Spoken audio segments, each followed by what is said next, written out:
नमस्कार। शून्य बोधिसत्व में आप सभी का स्वागत है। यह ज्ञान चर्चा एक अवसर है अज्ञान का नाश करने का, आध्यात्मिक प्रगति करने का, आध्यात्मिक प्रश्नों के उत्तर जानने का और जीवन से दुखों का अंत करने का। तो आज की ज्ञान चर्चा की शुरुआत करते हैं। मेरे पास एक प्रश्न आया है, उसी प्रश्न से आज की ज्ञान चर्चा की शुरुआत करते हैं। पहला प्रश्न है, अनासक्ति किसे कहते हैं? आसक्ति और अनासक्ति किसे कहते हैं? ज्ञान मार्ग में इसका बहुत प्रयोग किया जाता है। मोह शब्द का प्रयोग कम करते हैं, आसक्ति और अनासक्ति शब्द का प्रयोग ज्यादा किया जाता है। क्योंकि आप नए हैं तो आपको इतनी परिभाषाएं और अर्थ नहीं पता है जो यहाँ पे प्रयोग किए जाते हैं। तो मैं दोबारा से एक बार सभी साधकों से यही कहना चाहती हूँ कि कभी भी मार्गों का मिश्रण नहीं करना चाहिए। हो सकता है जो ज्ञान मार्ग में जिस शब्द का हम प्रयोग कर रहे हो वो भक्ति मार्ग में या कुंडली मार्ग में या तंत्र मार्ग में या किसी योग मार्ग में उसका अर्थ अलग हो।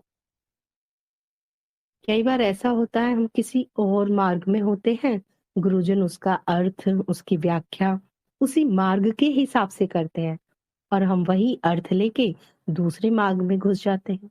और जब वहां पे उसका अर्थ सुनते हैं तो हम वही पुराना वाला अर्थ लगा देते हैं, जिससे क्या होता है कि सही जगह जहां पे गुरु चाहते हैं आपको पहुंचाना, आप वहां तक नहीं पहुंच पाते हैं। ये तो इसी तरह से हो गया कि कहा कुछ और गया और समझा कुछ और गया। इसीलिए ध्यान दीजिए, जो शब्द, जिनकी परिभाषा है, जिनकी व्याख्या यहाँ पर हो रही है, जरूरी नहीं है वो दूसरे मार्गों में हो, या दूसरे मार्गों में अगर उन्हीं शब्दों का प्रयोग किया जा रहा है तो उनका अर्थ यहाँ के अनुसार हो। अर्थ अलग भी हो सकता है और एक भी हो सकता है। तो मैं पहले यहाँ पे व्याख्या कर देती हूँ। आसक्ति और अनासक्ति।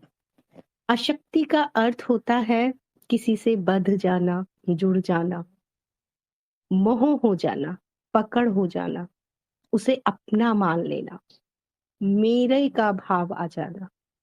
और मेरे का भाव तब तक नहीं आ सकता जब तक कि मैं का भाव ना हो। जब मैं होगा, मैं का भाव होगा, तभी मेरा भी होगा। तो अगर मेरे को गिराना है तो मैं को गिराना होगा। तो ये है अशक्ति।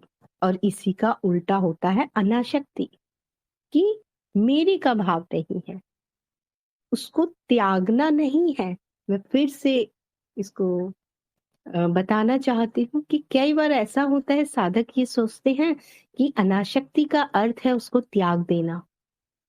उसको त्याग देना नहीं है।